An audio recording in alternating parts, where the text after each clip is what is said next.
Let me start with a question that forces you to choose the subject, which is some pieces of this jigsaw puzzle of a book appeared as essays before making their way into the book. In fact, it is remarkable how well digested or redigested they were into the book. I wondered if you would talk for a second about the process of assembly, how you worked on it, who you worked on it with, how you revised pieces into it, what that was like. But it's up to you where in the book to go. Yeah. So I've given the length of the book. I wrote it very quickly. I had this theory that if I wrote it fast, it would be a fast read. I thought, that must be how people write page turners. They write them really fast. I don't know that theory is borne out, but it had a kind of headlong quality, the practice of writing. So I made a very detailed outline, not super detailed, but the book has a deliberate symmetry. And then I did not think about what have I previously written that I can rip off to use here. I didn't think about that at all. In fact, the most fun thing from the start and all the way through was writing about stuff I'd never thought about before. Because I've taught, as you have indeed, taught this stuff for years and years and years. And there's only so many things I have to say about Andrew Jackson, except that I just can't stand him. I really not looking forward to writing about Andrew Jackson. Stuff that I knew best was the most boring to write. But what I did was try to level my knowledge so that, because I knew a lot about some things and not much about others, I didn't want the book to seem uneven. So how I worked was, it's a funny question because not everybody is methodical, but I am a methodical person. I believe it. So with each chapter, I made a reading list. And my reading list was largely people's PhD orals lists. So I asked friends who had supervised, the later part, or I just cobbled together, what is everything that someone who's trying to pass a qualifying exam in a PhD program need to read about, the first chapter is 1492 to 1583 or something. I don't even remember what it is. But so I made a list of all the books that you would have to read to be a legitimate scholar of that period. Yeah. And then I went and got them all out of the library and I made a giant stack and I labeled it chapter 1. And I did that for the first 3 or 4 chapters, so I'd have them all there. And then I read down to the bottom of chapter 1, returned all those books, got the books for, say, chapter 5, wrote chapter 1 while reading chapter 2 books, brought all those back to the library, got the books for chapter 6, because only so much room for stacks. Yeah. I'd have had more stacks. I had 16 chapters, but I could only fit 6 stacks in my office. But, so it was very, read the whole stack, write the whole chapter. But the thing that actually got to be really fun about it was, we've worked at the same university, and you have to check out your books not just in the circulation, but at the security desk on the way out. They have to make sure you're not smuggling out books. Yeah. But when you're reading this many books this fast, the security guards all know who you are, and they know your name. And then they want to know, what the hell are you doing? So the security guards got really interested in it, and they would always be rooting for me. They would say, did you get to chapter 4? Is this chapter 4? When are we getting to the revolution? And then they'd be like, what's the best one of these about the, then by the time I got to the Civil War, they were just over the moon. They would either, what year are you in? What year are you in? It was a kind of marathon read. And I had this, so who did I work with? Mainly the security guards. Did you write it chronologically in that sense? Absolutely, yeah. Everything's completely chronological. Okay.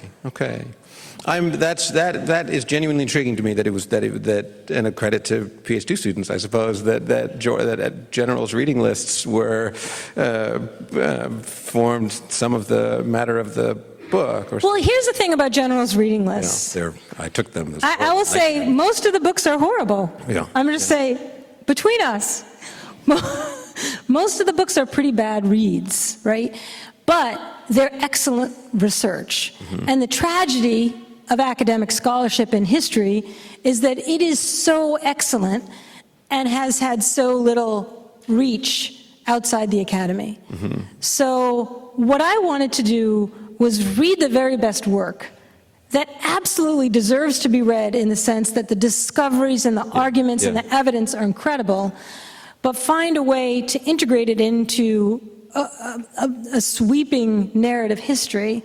So I think that the work in American historical scholarship in the last half century is incredible. It's a complete revolution of knowledge. I mean, what these guys whose names you invoked earlier on wrote just looks silly compared to the incredible sophistication of this research. But the more sophisticated it has been, the more abstruse, the more obscure.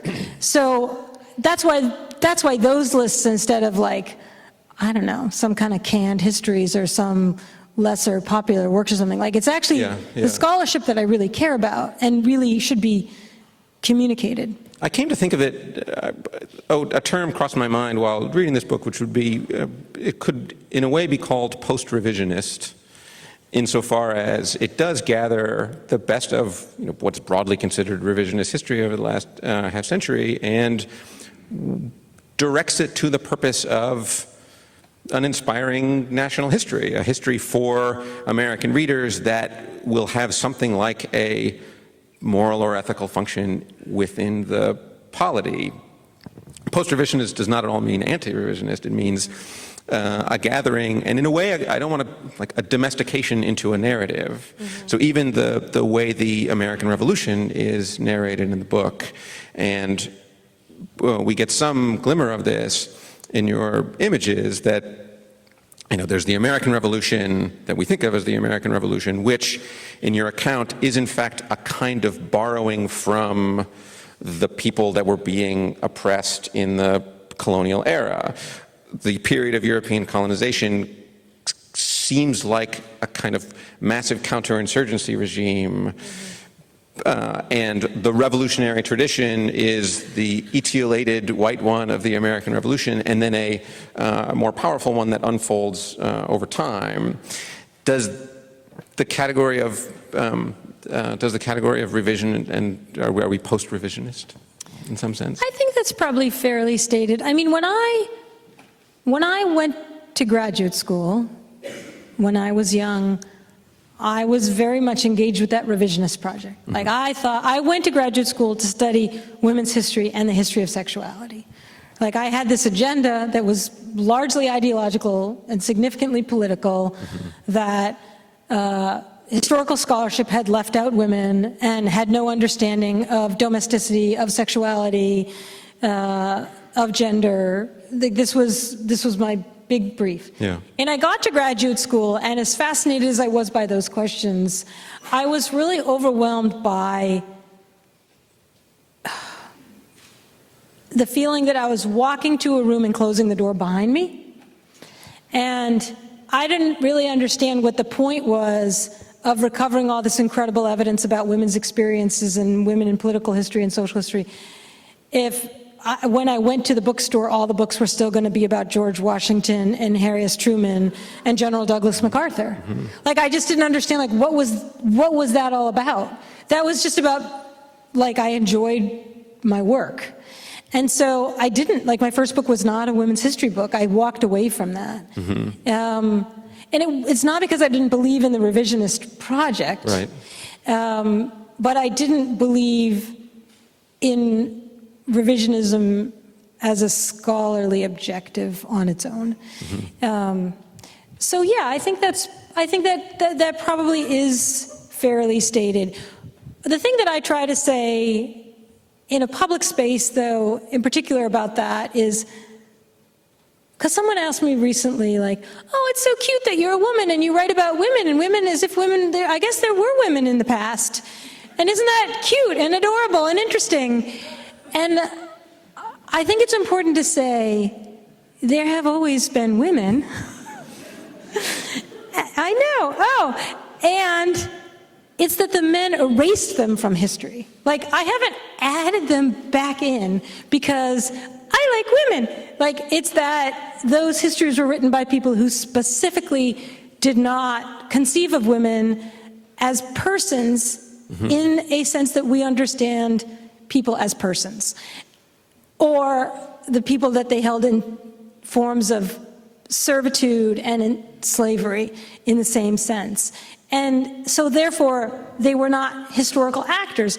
So they were not in those histories. But that, I just think that's not always clear, I think. And I think there's a kind of tweeness to like, oh, well, thank goodness, girl, it's so nice a girl came along to write history. Yeah. Which is not, obviously not what you're saying. I'm just like, in a public space, I try to make sure to make that point. Actually, this is one of the things that really does most impress me about the book. It does bury its historiographical or theoretical sophistication. It shows rather than tells, particularly in, I don't even want to say the incorporation of women's history into American history, because that participates in the same problem that you put it. Instead, it genuinely is constitutive. One example that comes to mind from the book, Mary Lease, who's the origin point of populism in the book, inaugurates which in the book is called a certain female political style. So well built into the narrative is that too, Mary Lease becomes the kind of origin point for example, Richard Nixon's maudlin checkers speech as a pseudo-populist borrowing from a female populist tradition. That might be something that I have grafted onto the book because I read it. No, well, it's interesting kind of structurally. So one of the commitments I made in the book was to recognize that most readers really like characters and plot. And I had a really long list of ideas and events that I wanted to include. And if I were writing just what completely fascinates me, it would have kind of been an intellectual history. The book is really a history of an idea and the testing of a premise. And yet, who wants to read that? Other than me, I don't think, it's not that dynamic. So the way the book works structurally is that the ideas are delivered through characters, which is generally, in fact, how the world works. Right? People have ideas, and they live according to those ideas. So the one way that works is, as a reader, you tend to remember the ideas because you remember the people. So Mary Lease, who was a Kansas farmer, mother of 6 children, very difficult life. Her family had suffered a great deal in the Civil War, and she moved to Kansas with her sort of failure of a husband and lived in a mud hut while trying to farm in this barren land, which was the land you could get if you were poor, and you couldn't possibly get yourself out of debt for the money that you had to borrow to get this land that you couldn't grow anything on. And she became a radical, a populist radical. She was an incredibly, profoundly powerful speaker. People called her, the tornado of the plains. And she just would blow things up when she would speak. She would come into a room like this and she would thunder. She was like 6 foot tall. She was just like these corn-fed cans. She was an incredible person. And she had no place in American political history, partly because she was a woman and none of the political historians ever paid any attention to her.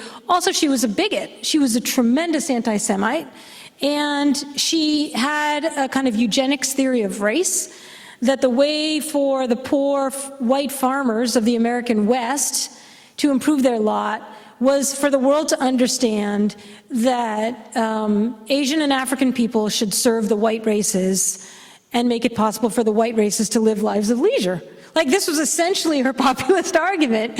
She's terrible. She's a very difficult figure, but that doesn't mean she's not important. And she's a great embodiment of a complicated idea. She was also a suffragist. She believed white women should get the right to vote so that they could pursue this agenda.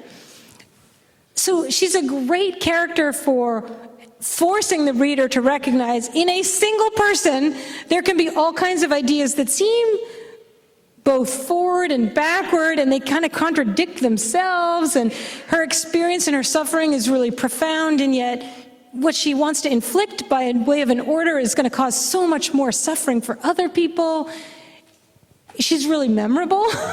So the idea is, right, by the time you get to Richard Nixon, oh, my dog Checkers, you can hear the sentimentality of Mary Lee. It should echo. But if I were to say, in Chapter 2, I argue that Mary Lee had rectified she codified populism through the articulation of 4 precepts, and Richard Nixon renewed and resurrected the theology of Mary Lee in the form of congressional, who cares? Right? Who cares that well. No kidding. But you know what I mean? What you're trained as a scholar is to state first that you know everything, second, that no one else knows anything, and third, that you know everything. The work of scholarship is the display of your accomplishment as a producer of knowledge.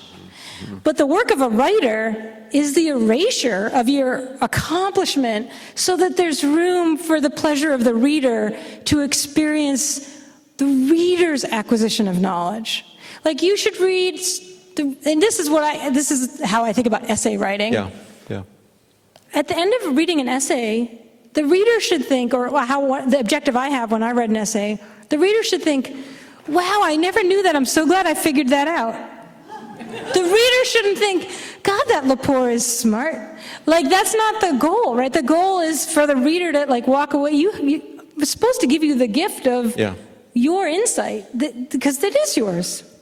Every essay is the reader's pilgrimage to somewhere or other. Yes. Yeah.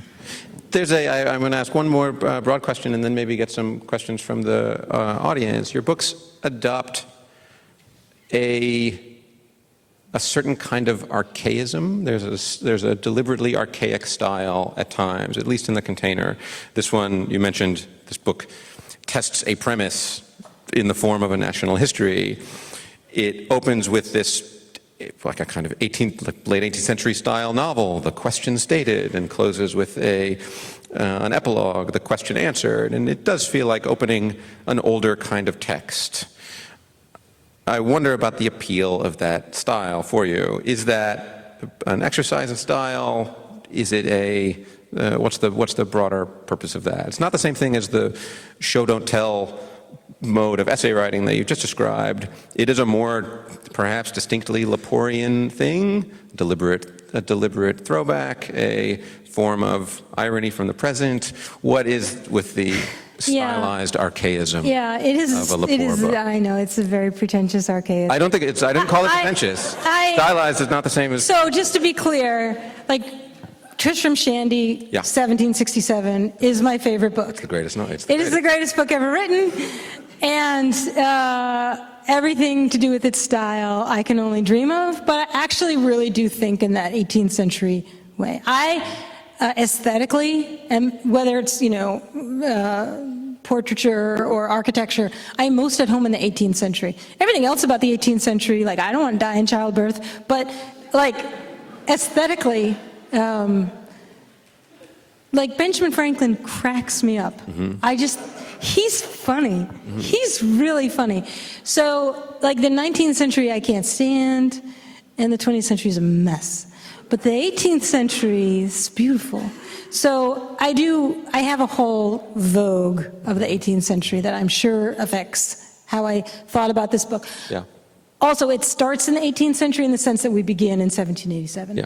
A mere 20 years from Tristram Shandy. A mere 20 years. Point out. So there's that. But the other reason to be self-conscious about this book as an inquiry is the book makes the argument that an obligation of living in a liberal nation state is constantly inquiring about what makes the state worthwhile. Why should this nation state exist, and why should I continue to be a part of it under these terms? And why do I consent to this government? That is actually not a question that was asked in 1787 and answered, but it is a question that we have to all ask all the time. And if we don't, which of course in the United States we don't, we get what happens. We just get an erosion of a sense that there even ever was an idea. And the reason that I have this commitment to, or the reason I was willing to write this book, which otherwise was a crazy idea, is You know, the nation state has committed great wrongs. But the nation state, the liberal nation state, is the only institution in the history of the world that guarantees citizens' rights, that recognizes through constitutions the existence of people as citizens who are guaranteed rights. Like, what other institution guarantees rights? And until we have other institutions to choose from, the nation state is what we have. And so we ought to have nation states be better actors. And for nation states to be better actors, its citizens have to be better citizens. Why was it a crazy idea? Because of the stacks of books. The crazy idea is not the it's because here's the thing. Who wants to be a punching bag? When you pick up everybody in the world, not everybody in the world, every historian, it's just like people have those rubber bands that they're like flinging at you. Yeah. I have some rubber bands that I know. It's tiresome to just know that, like, you're writing a book, and as you're writing it, you're making a decision to exclude something because narratively the reader can't bear it, and historiographically you're not convinced of its importance, and it doesn't meet your criteria for it going to be in this chapter, and yet you know, because you're not an idiot, that people are going to beat you up about that. Who invites that? That was crazy.